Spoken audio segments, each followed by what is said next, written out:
And hello, everybody. I'm Rick Dancer. Welcome to Get Real with Rick Dancer. Tonight, one of my favorite topics, timber management. Now, for those of you who don't understand that or think, oh, I know what I believe about that, we're going to talk about something a little different tonight because I think there's a lot of misconceptions. As many of you know, I do a program called The Truth About Timber. And did you guys know that trees are solar powered? Huh. Yeah. Did you know that carbon is actually good for plants? Huh. Did you know that trees actually soak up and store carbon? And did you know that when you build a house out of 2x4s, 2x6s, a wood product, you're actually part of the solution because your home is storing carbon? Did you also know that when forests burn, when wood and timber burn, they release that carbon into the air? Huh. So we're in the middle of forest fire season and they're popping up everywhere. Right here in Helena, Montana, where I am right now, there's a forest fire. And 2 people have already died fighting that fire in a plane accident. These were firefighters, a woman, 45, out of Canada, and the other one they're still looking for. So this is not only unhealthy to not manage our forests, you're putting people's lives at risk and people's families, and people are dying. We're going to talk about that for the next whatever it takes. But let's get our sponsors in here first. What? That's not a sponsor. That's a sponsor. Albert Taylor, working with people with different abilities in Eugene, Springfield. If you're looking for a career that really puts you in a place of assisting people, Albert Taylor, you can look him up online. Just look under jobs. Chris Dennell. Michael Bratland believes in freedom of speech, freedom to talk, freedom to say what you want.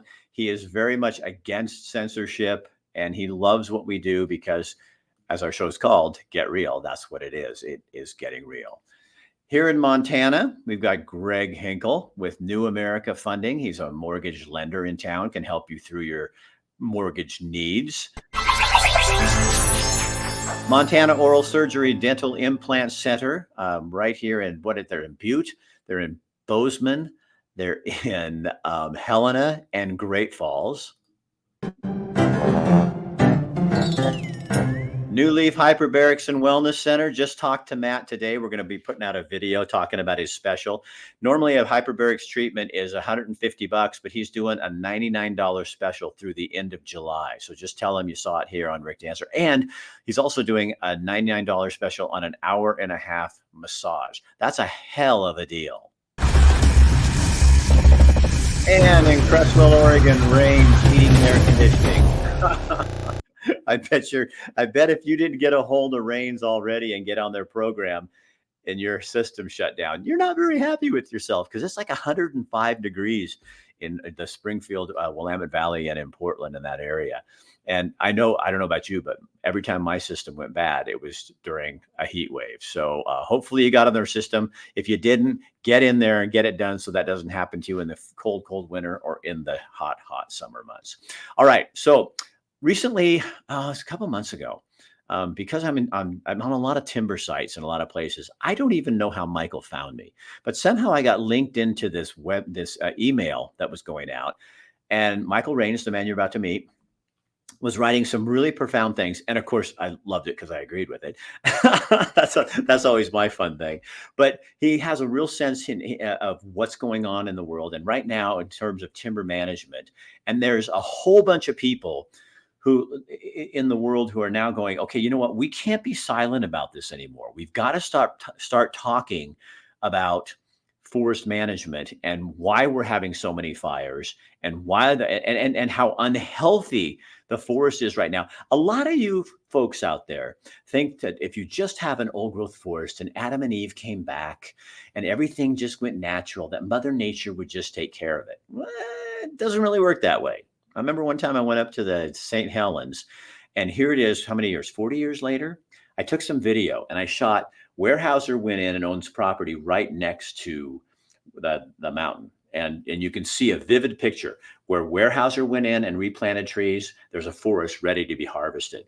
Where we left it up to Mother Nature, it looks like a moonscape. So she's wonderful and Mother Nature's awesome, but she also likes our assistance. So here's Michael Rains. Michael, it is so good to have you, and especially since you're on the East Coast and I'm in the middle of this United States somewhere.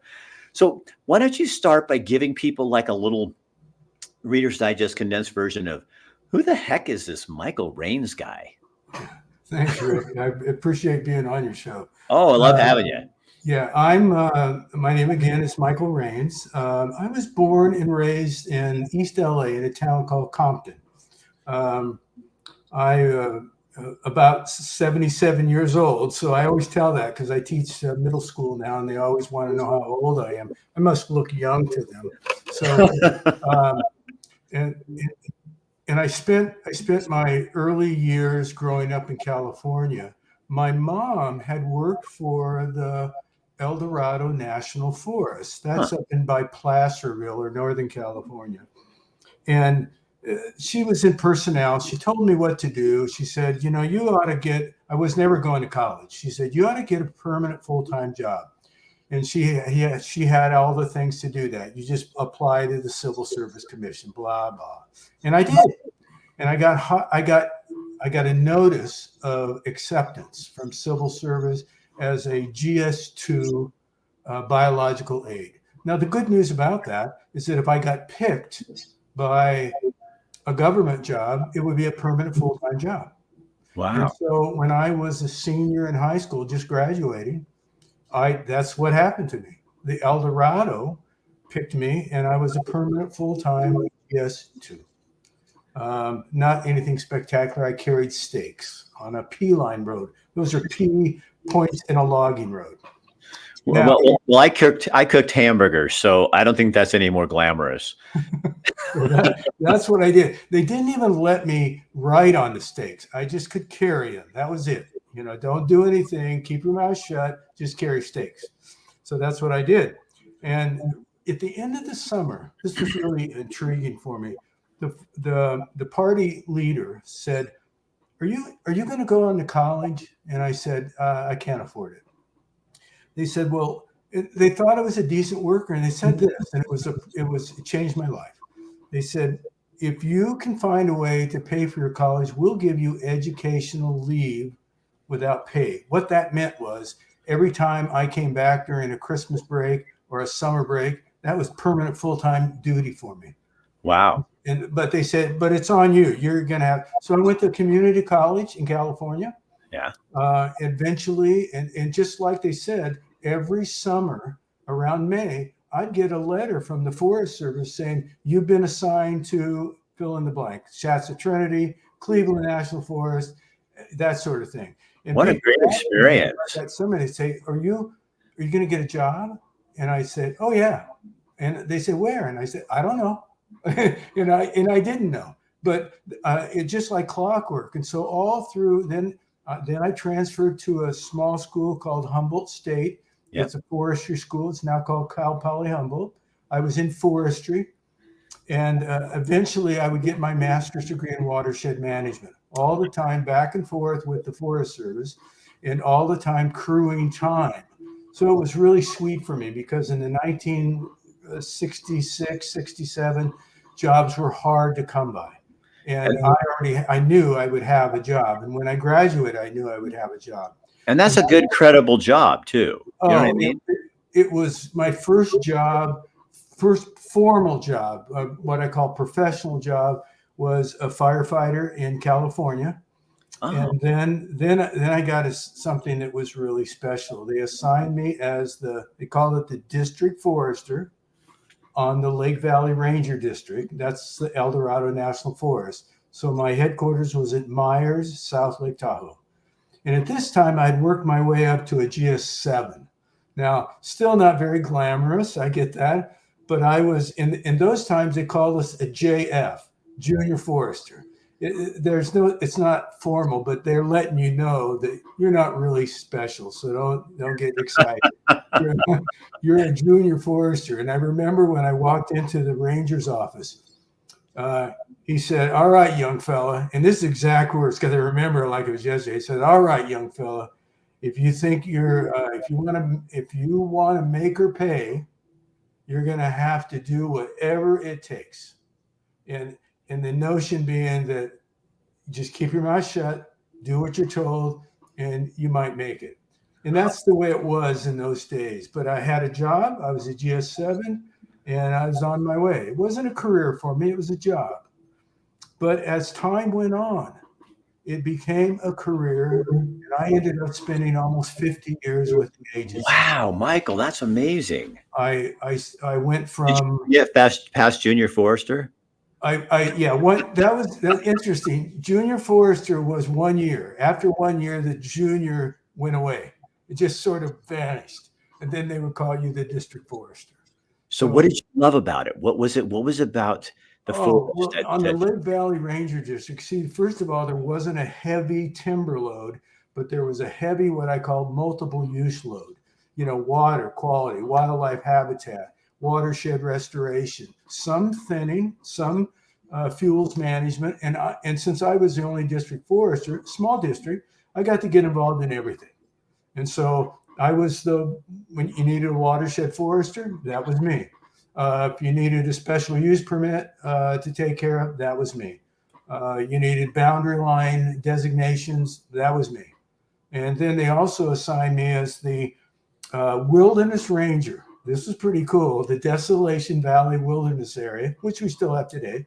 And I was the wilderness ranger. Now I never did a wilderness ranger job before, but what that was to walk the wilderness, make sure the trails were in good shape, make sure people were safe, things like that. And we actually, the outfitter on that district, that's the person that usually rides horses, but we rode mules.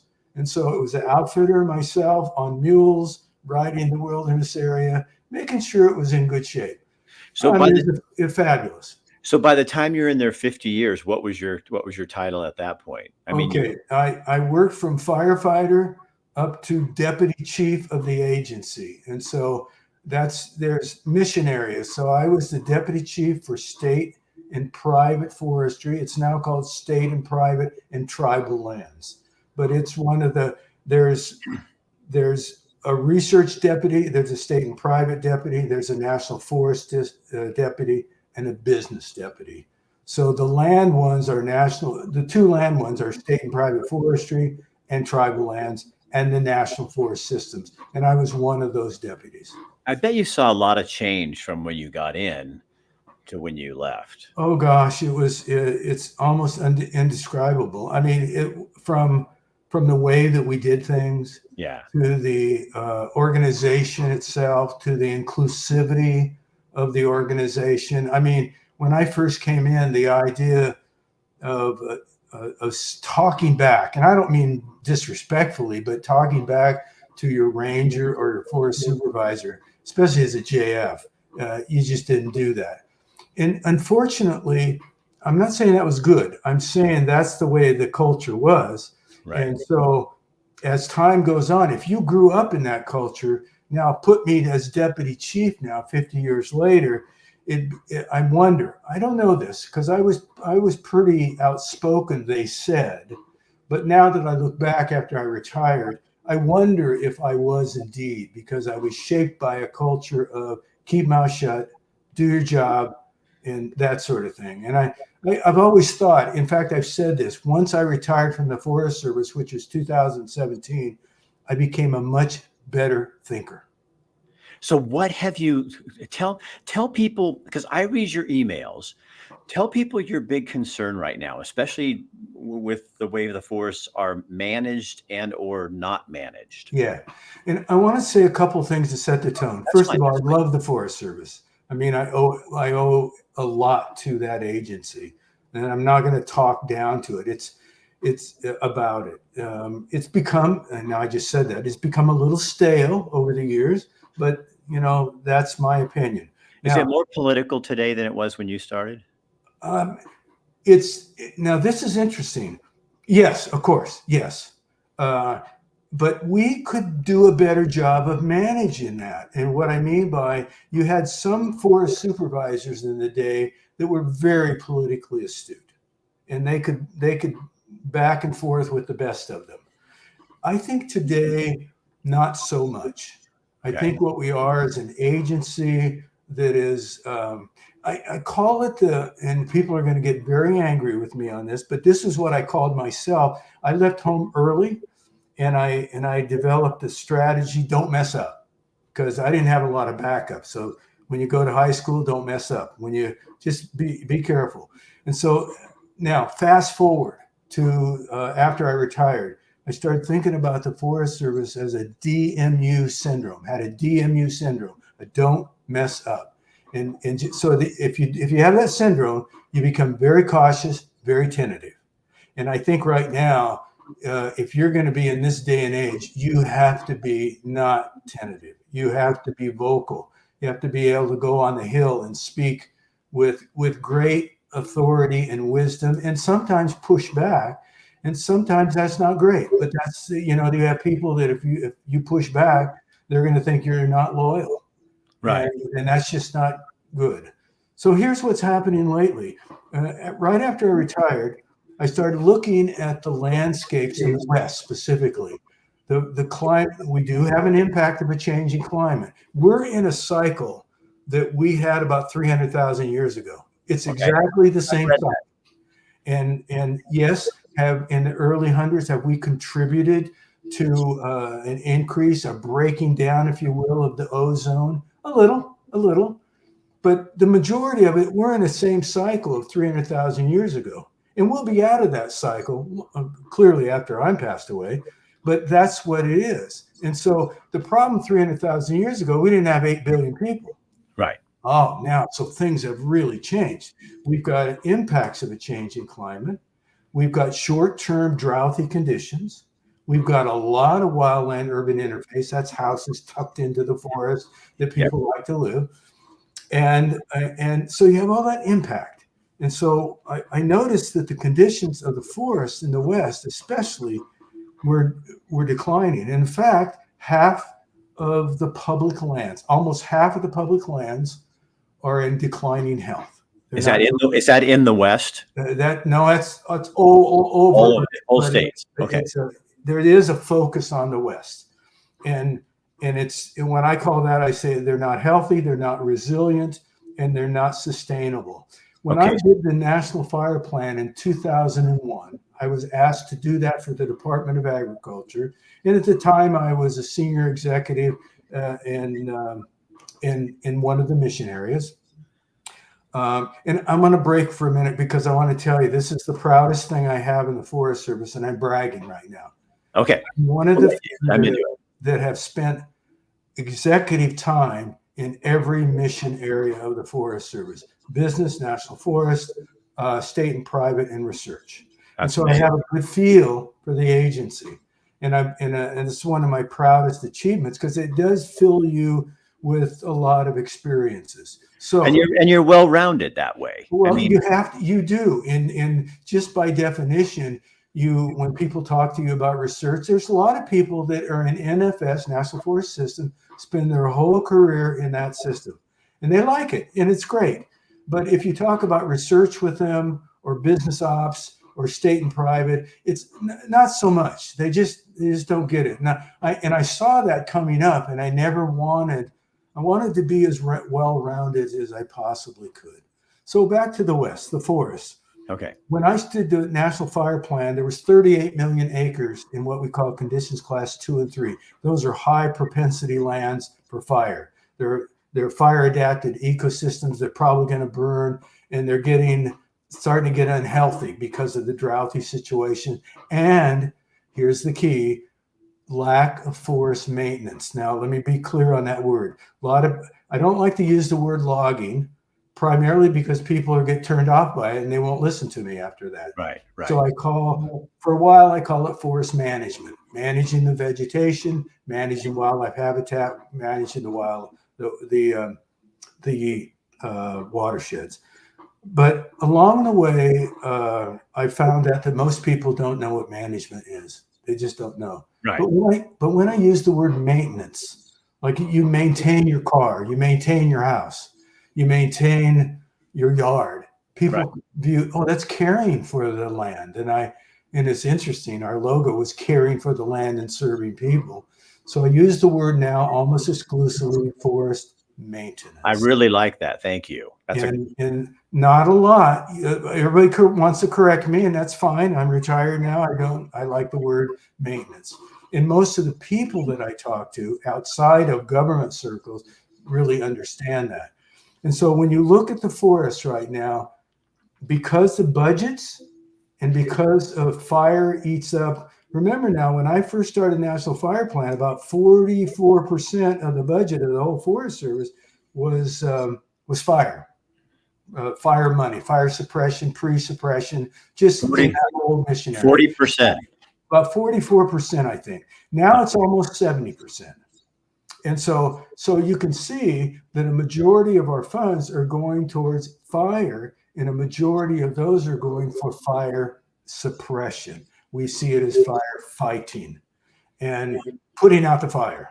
Right. You know? And so now when you look at our budgets along the line, I keep saying "our" and "we." I'm sorry, after 50 years, it's hard. It's a habit. No, it's fine. I think you still have ownership there.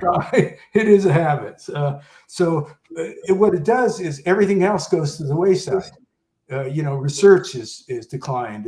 State and private is declined. Forest maintenance in National Forest System lands is declining.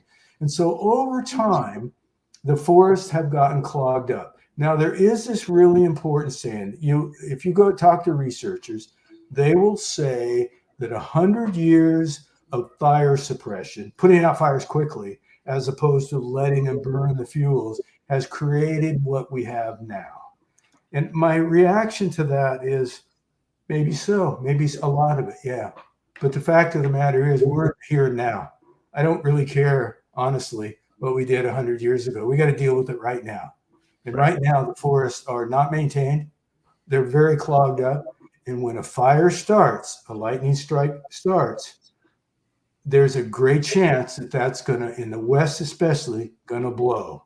And it's going to scorch a bunch of acres. So we have to do two fundamental things right now. One, put the fire out immediately. Put it out immediately. Which is that the real policy? That's not the policy, right? Not the policy at all. Policy right now is, in fact, it comes in what is called letter of intent. Our group tried to, I'll talk about the group in a little bit. We try to influence that by just saying to the Forest Service chief, strive to put out every fire immediately. Don't back away. Don't go to the next best ridge. Don't go to the next lake boundary, unless there's a severe safety issue. Right. Try to put it out, and then when you come back in the spring and late spring, and you do use prescribed fire as one of your maintenance tools and mechanical thinning. Now, the minute I use mechanical thinning, people freak out. They say that means a logging truck. Well, not necessarily, but it does mean moving the dead and dying wood out so it doesn't reburn hotter and more aggressively. And so there's two right now in the West. In my view, there's only two real maintenance tools. And I don't know how long that's got to be, but one is prescribed fire and the other is mechanical thinning. So when you go back to just a little bit, when you said maintenance, just for people, what is maintenance? What is that? It's a whole bunch of things. Let's talk about some of those. All right. It's timber harvesting, and that means green trees that are cut down, thinning. It means dead and dying trees. I call that salvage, getting rid of that. And there's small trees that not very good for lumber, but they're terribly good for clogging up the forest, and we got to thin those out. Now, with some of our neat new innovations like wood-based nanotechnology, like biochar, things like that, some of that I call it crummy rotten wood. Okay, little thin stuff that it's not really good to be in the sawmill to cut a nice board, but so I'd call it crummy rotten wood. So isn't that, Michael, wouldn't that be like if I had a garden and I've got a tomato plant, you can just let it go Or Yes. you can cut back. And I've done this for people and they get really painstaking. Oh my God, you're doing, but you trim it way back so that you get more fruit, more productivity off the one plant if you get rid of the suckers and the things around it. In fact, it's interesting you say that. Today I was in my garden and I only have 4 tomato plants, but I always, about every other day, I go in and I cut all the suckers out. Mhm. And then down below, you'll see some little leaflets that look like they're dying, but they take up nutrients. Clip those off. And it's amazing the crop of tomatoes I have just Yeah, by maintaining my garden. Now, we instinctively understand that. right. But when it comes to the forest, we have this image of, oh, that means you're going to clear cut it. That means you're going to cut everything off. And I try to explain, no, no, no. But in the 60s, the Forest Service did a lot of clear cutting, and in some areas, far too much. I did some studies in watersheds in Northern California. I call it capability of the watershed studies. And there's no doubt we cut too many trees. We're not clear cutting now, and we haven't for a long, long time. But we could maintain the forest a lot better. In fact, if we don't, we're going to, if we just do what we're doing right now, which is letting fires burn what they're doing and we try to, quote, manage them. I guess I should talk. Can I talk about that for a minute? Sure. Yeah. Go for it. Manage fire in the Forest Service parlance means, all right, I get a lightning strike. The Tamarack fire in Northern California in 2020, I think. I'm sorry, 2022. I know that country really well because I've been on almost all of that area. What happened? A lightning strike hit it, and it's kind of a high altitude where it started, and the vegetation is thin, and so it starts meandering, and the people say, well, why don't we monitor that fire for a little bit? Let's monitor it. That means watch it. Right.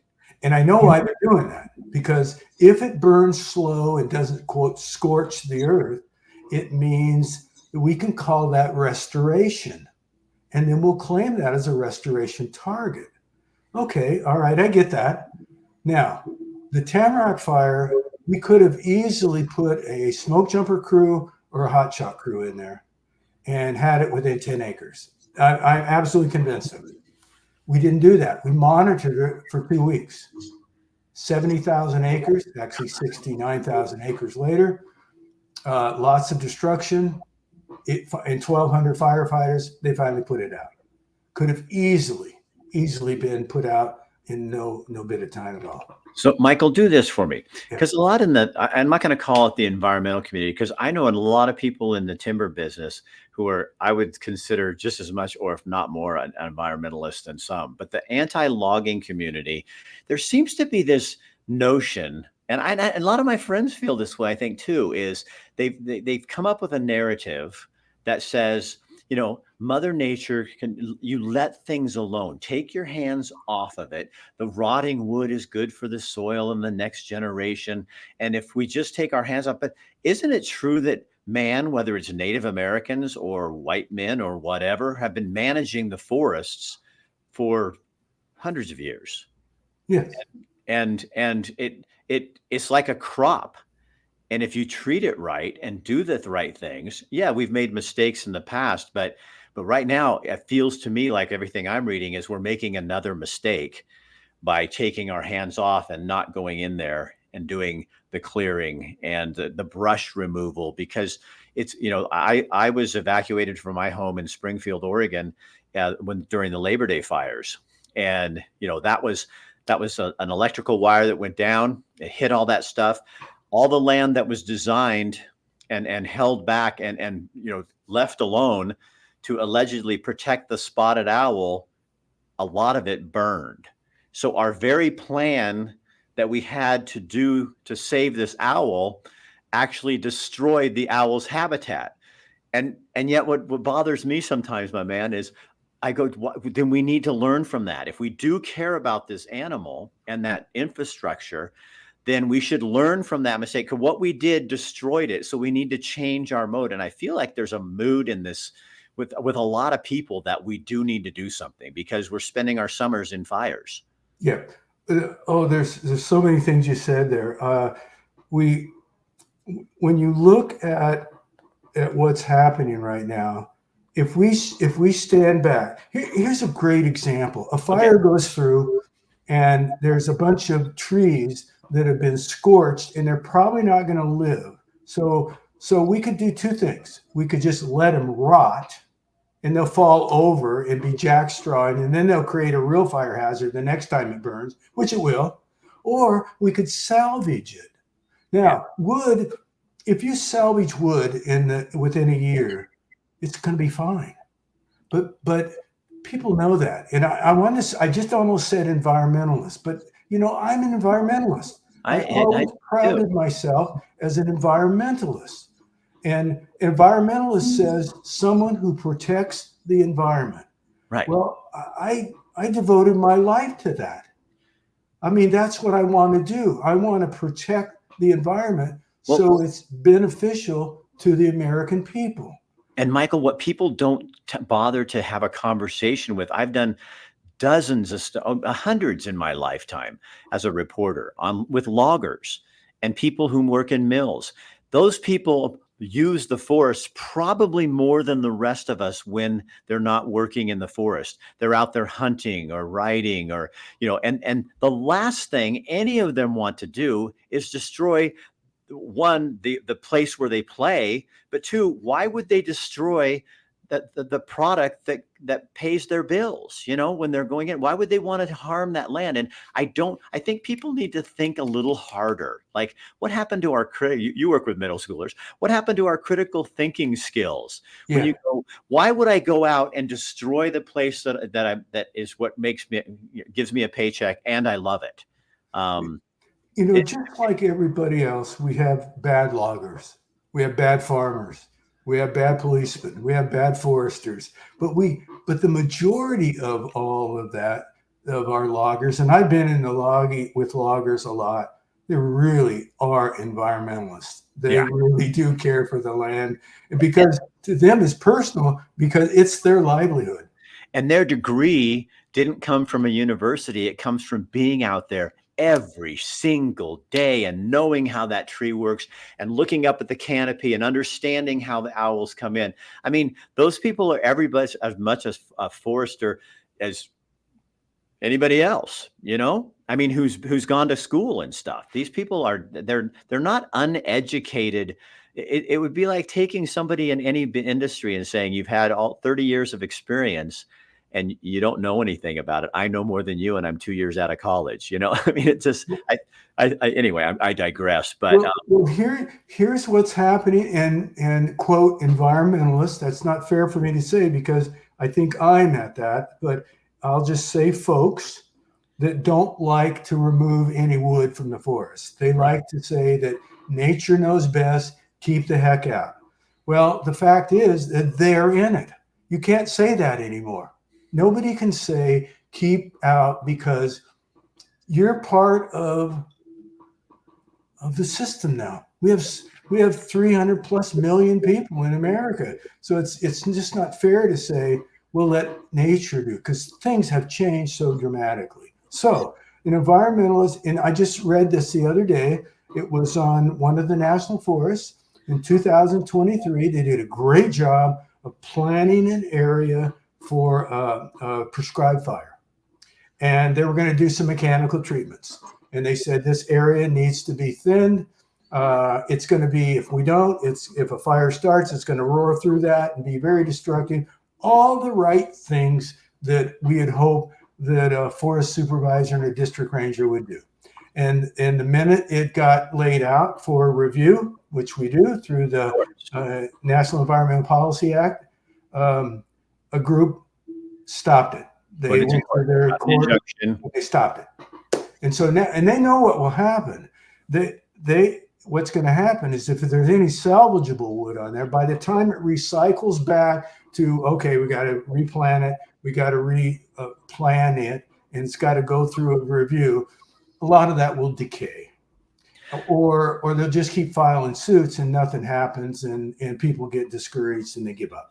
So how frustrating is that for someone such as yourself, who is I mean, you're an expert in this field, and you've got court judges and court systems actually managing our forests when they know nothing. They know nothing. Where's their forestry degree? They're a judge, for God's sake. Where's their judge? Where's their court or their logging experience? Where's their, the forestry degree?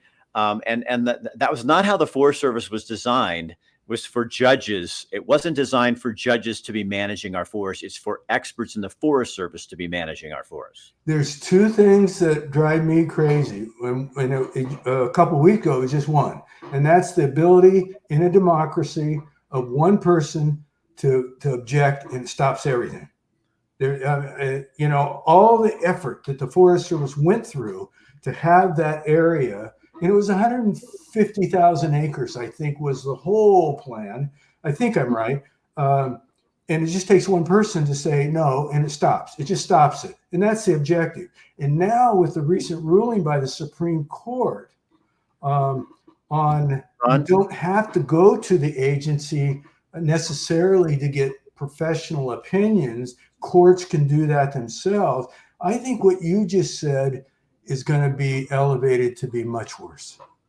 Yeah, it is absolutely insane that, to me, they should have to come up with, okay, if you want to stop a project, then put up $500,000 and then block the project, but you have to pay into this system because you're putting people out of work. One of the things that also drives me crazy, Michael, is the big buzz phrase is affordable housing. Right. And the other one is sustainability. So let's talk about those two things. So affordable housing. How the hell do you have affordable housing when you won't allow people to cut timber right here in the neighborhood and use that to build homes and products out of the most sustainable, most environmentally sensitive building material known to man, and in a country that does it better and more environmentally minded than any place else in the world? But instead, these same people who want me to shop for food within 200 miles of my home are fine shipping in lumber from New Zealand, from China, from Canada. So you're paying shipping costs, which in my mind, that's not very sustainable because you're using fuel. And if we're going to be consistent about our environmentalness, then we should be looking at that and going, wait, it would be more sustainable and consistent to be using our own forests that are right here with people who are doing it more environmentally. I talked to a logging company and they said, they had some folks from Scotland here. And they said, the people were looking at what we did. And they said, if we did all the things you do to protect the environment, we'd go broke. Oh, and yet we're okay buying product from stuff like that because it's not in our backyard. And I think that's really hypocritical. And it's not sustainable. It's very easy for me to say two things. One is 100 years of fire suppression has created the problem we're in right now. That's so intellectual. That's an intellectual argument that drives me crazy. And the other one is let nature do its course. They know best, or she knows best. Okay, let's go back 500 years ago, maybe. I don't think that nature, if you had to check her out, sometimes the fire would just start and burn like the heck and go and towards. But the problem is nobody knew. Who knew? Right. And so I'm a big person on this one right now. Doesn't matter. We're in the here and now. Right. Let's deal with the here and now. I do want to talk quickly about a thing that we're doing. I want to talk about managed fire because we're really working on that. Let me say we're. Okay. About 4 years ago, I started writing some of my thoughts down, and I got it here. I said American Forests in Balance, a national emergency. That was me. I just put it down. I started writing about it, and then I'd send it to somebody, and they would write on it, and they would comment. And next thing I know, fast forward to today, we have about 80 people in what we call this group. and it's called we call it the National Wildfire Institute and others. And it's just people that are interested, but most of them are incredibly good professionals. They retired from an agency, not all the Forest Service, but there's some people on there that know a tremendous amount, far more than me, about forest maintenance and fire suppression and watershed management, things like that. I mean, these are really skilled people. So this is like what I love about it, because I read these. I'm not part of the group, but I'm kind of am, and I got on. I got accepted, and I didn't even know it. But what I love about the conversation, this is a wealth of knowledge of people that you're not gonna have. You know what I mean? These are people like yourself and others who've been in the business for 30, 40, 50 years, and have some historical perspective, which is not something we think about very often today. So what are you guys trying to do? What do you want to do with this information, and how can we use it? Well, it's a great question, because we're dealing with that ourselves. It started out where it was kind of with people are voicing there's no money. It's all volunteers. It's just people that are interested. And I estimated that there's well over 1,000 years of experience with this group. Wow. And so it's some really skilled people. Right. And so we started writing, and then we put it together. And then we said, well, let's revise this little document. And at the time, it was 3 or 4 pages. Now it's 241 pages long, and we've put together a 2-page summary and lots of hyperlinks, so the reader just has to click and it goes to wherever you want to. We've actually created on the second page of our 2-page summary, it's called a graphic organizer. I use that with my 6th grade students. And it's the idea of taking thoughts and lining them up so you can see. And then all you have to do is just click on the box and a bunch of information comes right up to you. And so and it's getting, and it's cited. Everything we do is cited. So we have 261 citations now. So it's not just opinions. Right. And so now what we want to do is there's some key messages in there. And one of the key messages, we have 10 actions, but what we call 8 very critical actions. And within those 8, one that is super critical. And that is, first, put out the fire. And here's what I mean. The Tamarack fire, go back to that. It started, we monitored it for 13 days. No more monitoring. Fire starts, unless there's a safety issue where we're going to hurt a firefighter getting into it, and we have to wait till it can get to a decent place. We're going to go in and put it out. Now, scientists will say, yeah, but that's the same thing that got us into the predicament we're in right now of you're not letting fire be the maintenance issue. Well, the problem is with the conditions of the land in the West, you let a fire start burning, and don't be surprised 500,000 acres later, you're putting it out. Right. So what we're trying to suggest is put it out immediately, and then come and use your resources a lot more wisely. Then come back when you don't have a blowtorch in your face and say, okay, now we're going to do a prescribed fire in this area right now. So we're going to plan for it. And we're going to do it correctly. And I just saw a study the other day that 99.9% of all prescribed fires are managed within the prescription. In other words, they don't escape. So if somebody says, well, some of them do escape. I said, yeah, well, okay, but 99.9 of them don't. That's pretty good. So it's really giving the forest a chance to live, but then going in and saying, okay, we need to do the maintenance. It's maintenance. We need very prescriptive. I'm not you, and I'm not as smart as any of you guys, but it's almost like it's time for America to develop a forest maintenance program where we're going to get to a point where we go, you know what? Yes, we did some things wrong in the past, but now what we're doing is going way overboard the wrong way. So let's put out those fires, come up with a plan, start doing some maintenance, not too much, but do some maintenance in there, thin some of those trees so we can build some homes for some people that can't afford them right now. and use our local products so that we could put people to work in the local areas, use what we do here in America that's so effective environmentally, and stop buying from countries like China and others that aren't doing anything to protect the environment when they're cutting timber. We're rewarding them for doing the wrong thing when we do the right thing, and we're not using that. Maybe you should be the chief of the Forest Service, because here's what, if you go back, this isn't a new idea. Nothing I've said is new. No, this is like so basically, I mean, this is not brain surgery at all. It's like common sense. When I was still in the Forest Service, I wanted to be a a substitute teacher. That's what I wanted to be. I didn't want to work full time.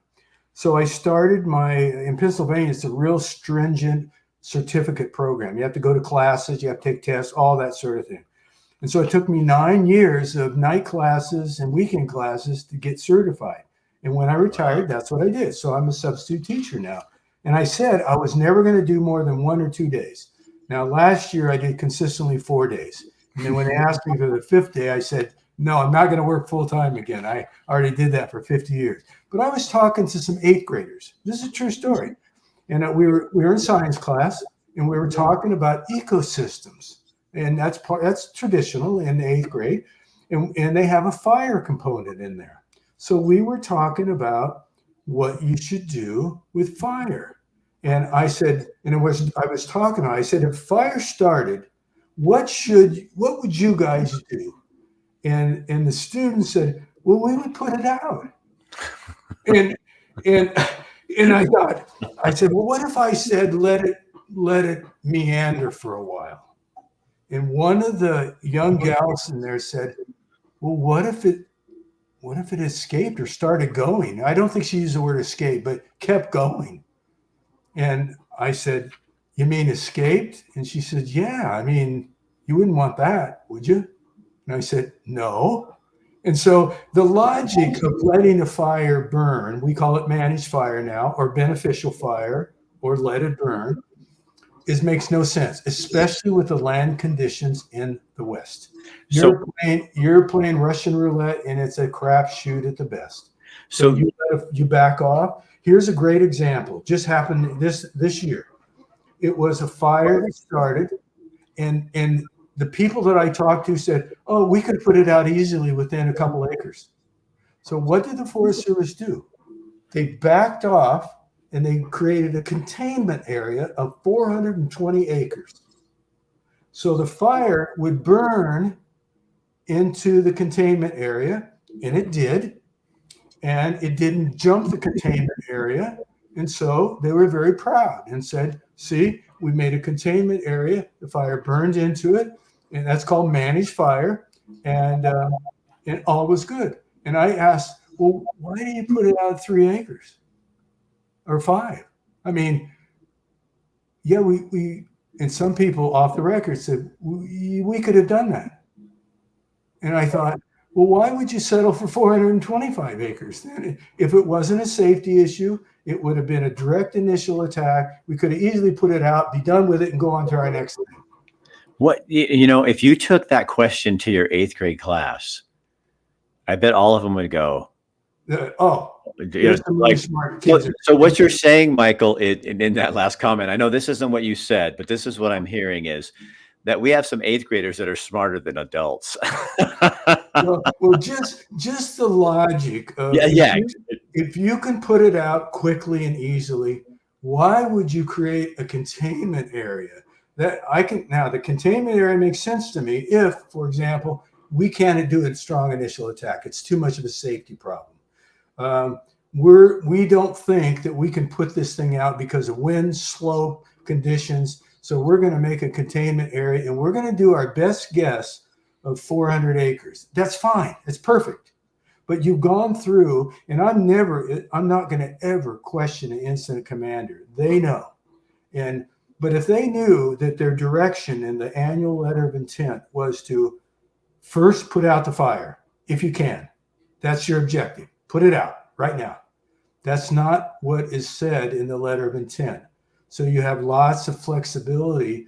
And then what would happen though, if that fire would have jumped the containment area and roared off for 150,000 acres.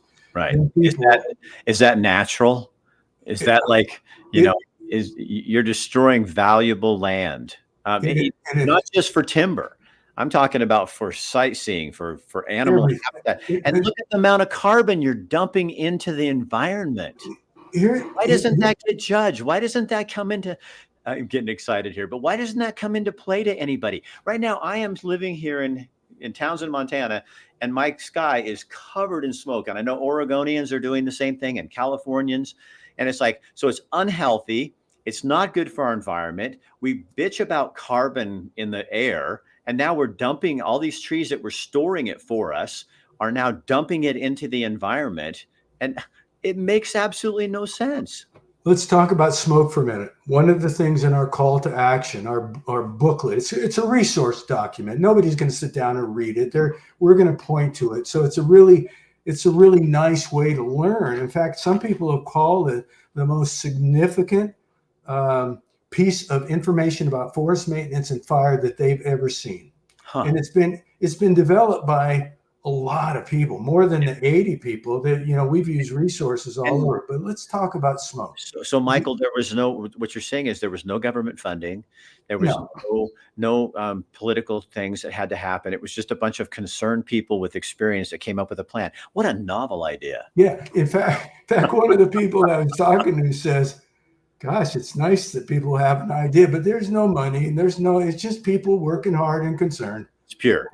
And it's a great, and we revise it all the time, by the way. It's in its 17th, almost 18th revision. About every month and a half, we revise it, update the numbers, put anything new. And one of the things along the way was smoke is also a killer. We have a section in there. And so here's what was happening. Primarily kids and older adults that have emphysema, that have a heart condition. Smoke is terrible. It's called particle matter 2.5, and it gets in the lungs and you can't get rid of it. And so I was reading about an article that said, and this was Harvard, Yale, these are referee people, it says that by the end of the century, we will have between 25 and 75,000 deaths annually due to smoke-related health conditions. Now, UCLA just did but then they said, but if you want to be more conservative, 15 to 40,000 deaths. Well, that's a lot of deaths. Yep. I mean, when 88 people were killed in the campfire in Paradise, California, that's terrible. That's a tragedy. But UCLA did a study on just California, the last decade, 50,000 people have died due to smoke-related deaths. That's an average of around 10,000 a year, and that stacks up with all the research, about 1,000. And just think of the percentage of those that just didn't have to happen. Well, in fact, we've done some calculations in our call to actions, and it's backed up by good information. And we're saying 27% of the acres that burned last year, and that would have been, in 2022, we did that, our calculations on that. That'd have been about 2.3 million acres, didn't have to burn. Wow. And people said, oh, Michael, you're being really conservative. And I said, well, I can back this up with data. And they said, we think it's half. And I said, well, okay, but I can show you the 27%. Right. Still, 27%. That's 2.3 million acres that burned that did not have to burn. And when you back off and let the fire come to you and it escapes when you could have put it out easily, that's one thing. And here, check this logic. And this is what drives me crazy. The longer you let a fire burn, the more smoke you have, the more deaths you have. That's a pretty easy logical thing. So if I was a leader of a conservation organization, I would say to myself, if I let this fire burn any longer than absolutely necessary, I'm going to create more smoke. And that means young people and older people especially are probably going to die on my watch. Right. Do I really want to do that? Right. Well, it's the same hypocrisy, Michael, that, the same people are screaming and get on the, affordable housing bandwagon, which I agree, we need affordable housing. but you're creating rules and making it harder to cut timber, making logs more scarce, which makes the cost of lumber go up. So bullshit on your you can't say I want affordable housing and then shut down the system, the supply of logs to build an affordable house, because I don't think you can build them out of cardboard. So you know what I mean? That's all that's hypocrisy, that this is what we're for. Well, then put your money and your ideas and your theology and your ideology where your mouth is, and back it up. You know what I mean? Here's one thing that will forever haunt me. I'm going to have you be the chief for a minute, and you're writing your annual letter of intent. And that's a neat document that goes out to Forest Service people to say, here's our plan for suppression, how we're going to attack fires this year. Great document, important document. In fact, in my judgment, the most important document the Forest Service produces every year. And it's called the Chief's Annual Letter of Intent. And so our group, our National Wildfire Institute and others, 80 people, we wrote a nice letter and we had some recommendations in it. And one of them was, first, put out the fire. None of our recommendations made it into the letter of intent. And if you read the letter of intent, I dare you, Chief, to understand what it says. It's esoteric and bureaucratic. And, I'm going, and now what happens is other people see it and they go, like me, I read it and I go, I don't think I know what it said. And I read it again. And this is me, and not a casual observer. Right. You've read the mumbo jumbo before because you've been in all these executive positions. So you're. And this is direction to me. Now I'm going to be I'm going to be an incident commander, and I get this and I go, I don't think I understand what this means. So I better be safe. It basically says you can do what you need to do. And here's what I begged him. And I plead with you. I mean, I said those words. I was down on my hands and knees. I mean, I had no, I just threw it all away and said, humility's gone. And all pride was completely Pride was gone. And I said, to say this, the Forest Service will strive to put out all wildfires immediately. That's it. Strive. Now, and if an incident commander came upon a fire and said, here's a safety problem, we can't put it out. Understood completely, no problem. If a incident commander said, we tried to put it out, we strived, but it escaped. Got it, understand, no issue. But just putting the word strive in there, that would have been and I guarantee you that people would have said, wow, that's great. But there's a group of people that would have gotten really pissed. And those are the people that scream the loudest. Yep. And that's why our group of 80, who we don't have a big fanfare, we just basically got. In fact, here's what was said: the response was, "You guys just go away, get out of our face." I mean, it was like that. Would you young fellows get out of the way? And did you? No, we're keeping at it, and every now and again. We get a little bit. We get influence a piece of legislation that's beginning to grow, but it's a hard sell. There's no doubt about it. We don't have the right. I mean, I've worked with Congress a lot, but all it would take is. I remember when Senator Robert Byrd of West Virginia was there, and I personally had a nice relationship with him. If he was there now, I would go to him and say, we have to stop for now this issue of managed fire. And Senator, if we don't, a lot of the Monongahela National Forest is going to burn up. And by 2045, you're going to have nothing but brush fields on your front. And that's what's happening right now. The forests burn, they burn so hot, they're scorching, brush grows back. And here's what I've said. I've said this in the call to action. Anybody who wants to ask me, I tell them. The great western forests that we know of, if we keep doing what we're doing right now, will be brush fields by 2045. My wife and I were up mountain biking in the Big Belt mountain range. And there's a section you go in about 6 miles and it's all, charred trees. I mean, there's grass and brush, but there's just trees, and you're going, I wonder how long ago that was. And I think it was I think somebody told me it was 2013 or something. But anyway, you see all this, and then all of a sudden you get to the forest and it's beautiful. But all this land that was never replanted in the Helena National Forest because of the current lack of a maintenance plan. That's right. And so you've got all this land that could be a beautiful forest again, which isn't that what we want? And we won't plant it. And there's all this left is these sticks. And I said to my wife, this is like the saddest thing ever. Is this how can you manage a forest if you're not even planting one? You know? Rick, you said something that was really profound a little bit ago, and you were talking about, I'm going to use my words, a campaign for forest maintenance. And this is what I've said. We've got two problems right now. We've got impacts of a changing climate. No, actually three. We've got impacts of a changing climate. We've got an expanding wildland-urban interface, and we have lack of forest maintenance. That's that we have to address that. All right. So the impacts of a changing climate, we're in a cycle. We can do little things, but not much. The wildland-urban interface, in terms of the Forest Service, kind of out of our range and impact. All right. Now, forest maintenance. Okay, we can do something there. Now, if I were the chief, here's what I would do.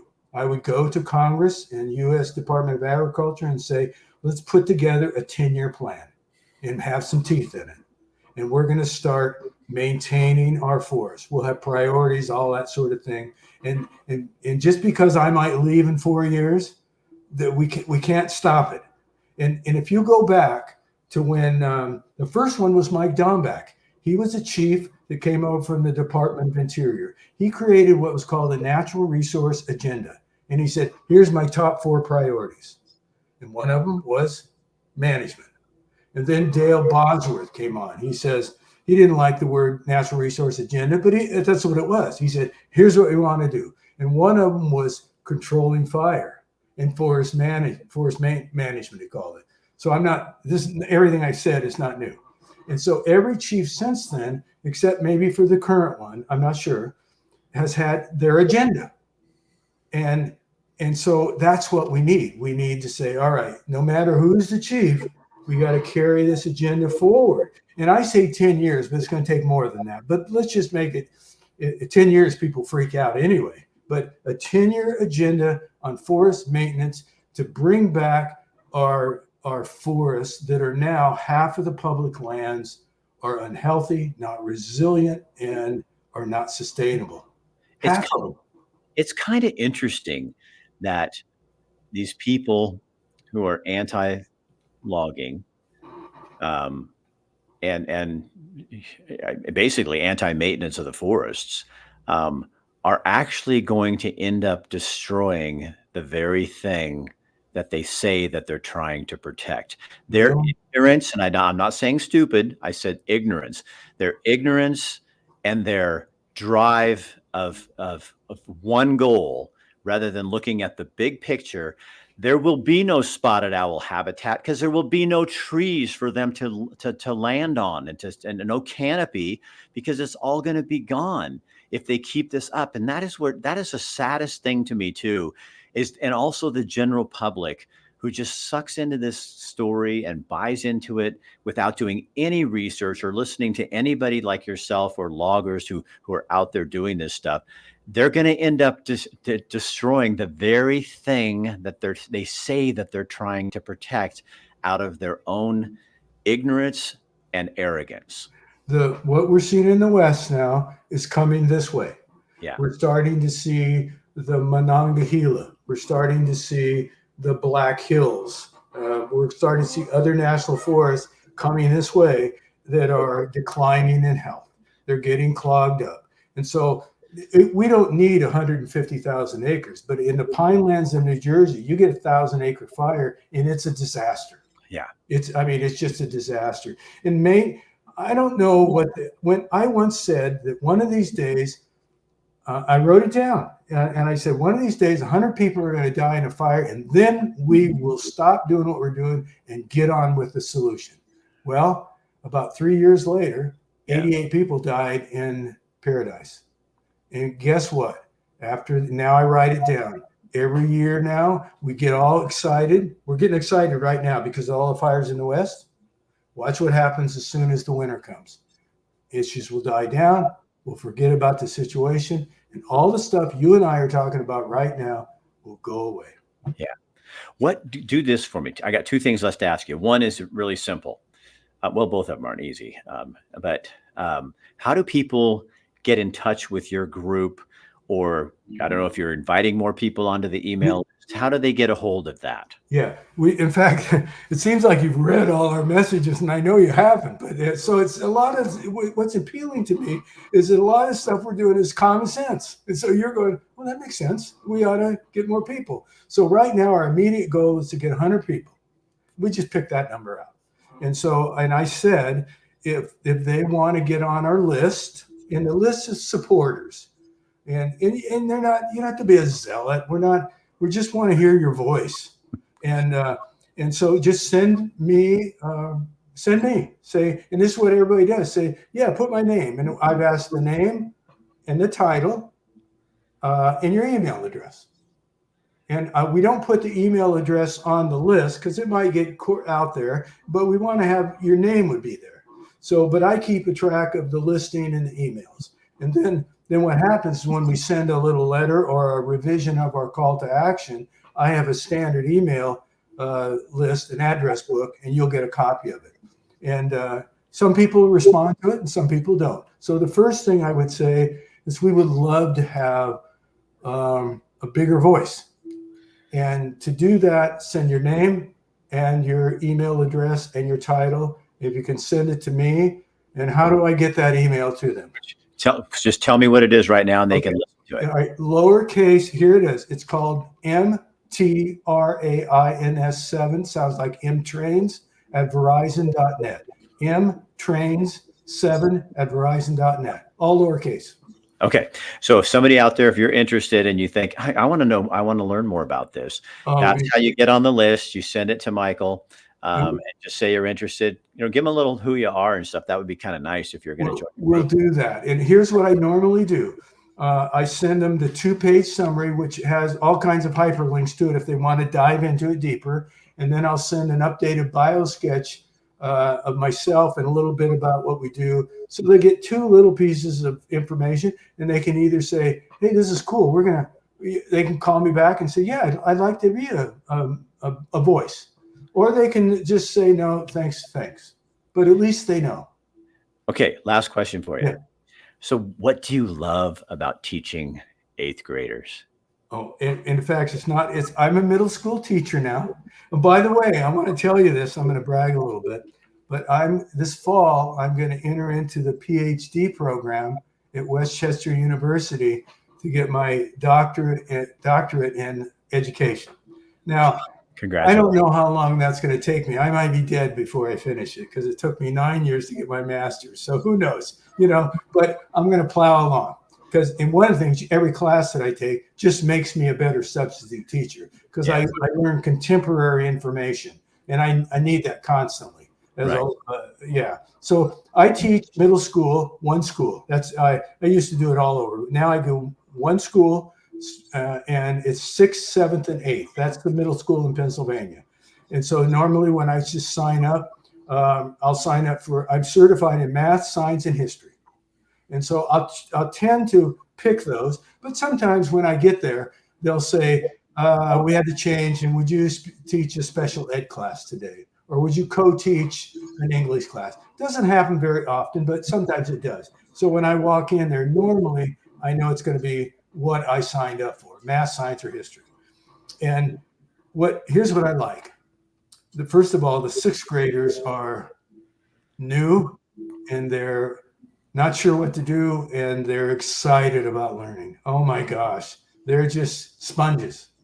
And every now and again, I'll walk down the hall and they'll fist bump me and say, Mr. Raines, you're our best sub. Now, can you imagine how that makes me feel? Yeah. I'm their best sub. Now, somebody's going to say, yeah, but you're just a sub. And somebody said that to me, and one of my 6th grade, in fact, I signed it on my letter now, a 6th grade young girl said, yeah, but subs are real teachers too. I took that quote, and that's part of my below my signing thing. I said, you just made my decade. Yeah. And seventh graders are kind of full of themselves because they're They're cooler. graduated at 6, and man, I know what to do. And the eighth graders get afraid again because they're going into high school. Right. So the eighth graders are really in tune to, first of all, they're older and they are inquisitive, and you can't throw anything by them. In fact, here's what's cool. This generation that's coming up, my little spot that I see, and I only have a couple dots, it's going to be magnificent. Yeah, they're really great. And so what happens is at the end of the day, I walk away saying, I think I made a difference with that one student. We solved that math problem, or we talked about the Constitution with that little group of 3, and I think they get it now. And that's usually the big deal. You don't walk away. I don't walk away saying, boy, I rolled that class today. Right. I made a difference in the lives for one day of maybe a student or two, and that's good enough for me. That is a perfect place to close. Michael, this has been, I mean, it is a really big topic to me because I was telling you I'm doing this project called The Truth About Timber. And I'm going back to Oregon next week to shoot some stuff on fires and other stuff like that. So this has really been good for me.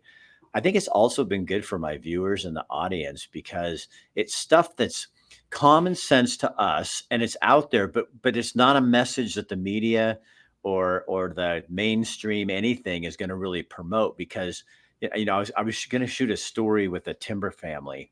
I did do it, but I went to this young, kid. He was in his 20s, and he's a video producer in Eugene, and said, "Yeah, I'm going to do this for this timber family." No, I don't do anything on timber. I said, "Well, you don't even know what it is." He says, "No, I don't do. That's part of my whole thing. I will not do anything that has anything to do with the timber industry." I said, "Do you know anything about the timber industry?" "Yeah, they cut down all the trees and all this." I thought, wow.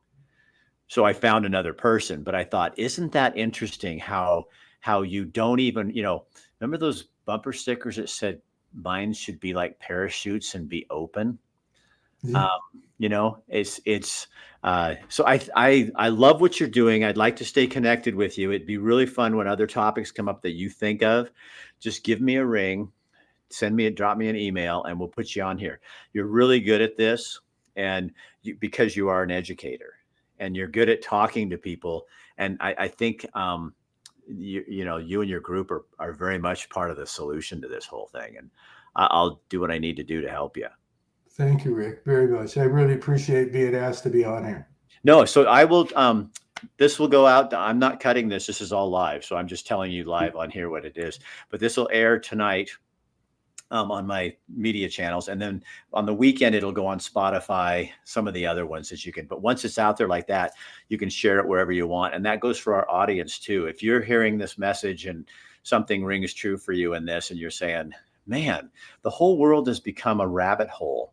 Well, Michael and his 80 friends are the light at the top of the rabbit hole. So quit going down it, turn around, stop, take a deep breath, listen, look up, and get the hell out of that rabbit hole because it's getting you nowhere.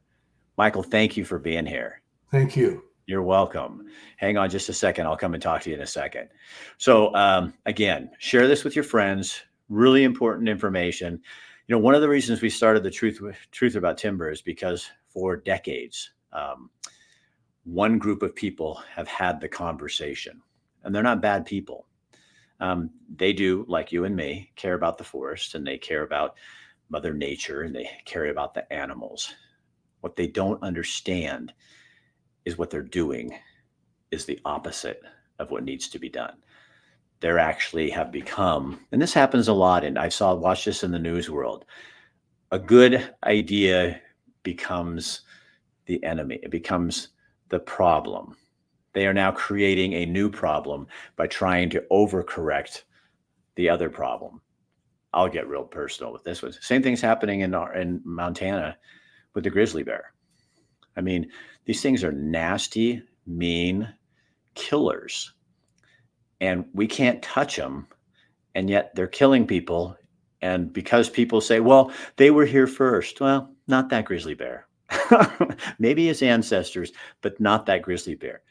And when we start putting those things above people, that's when we're in trouble. And we actually have now taken because we protect them, just like the bald eagles, all these animals, we overprotect them. And then the balance, we throw the balance off again. It's like, maybe we should do a little more thinking before we go in there and do this. Remember the spotted owl? And then we destroyed its habitat because we didn't manage, or I love this word, because we didn't do forest maintenance. Put that in your vocabulary. No more forest management. Let's look for some forest maintenance. And here's the bottom line. They belong to us. Yeah. The National Forest and the BLM are public forests. That's you and me. We should be telling the forest chief how to manage the maintenance, do maintenance on the forest. It'll take a while for me to get that loaded down, but we should be telling him how we want them managed for the betterment of our people, so that we can have affordable housing, so that we can be a truly sustainable place by using products in our own backyard. And because we do the environmental right thing and China doesn't. I'm Rick Dancer. Thanks for being here. We'll see you the next time.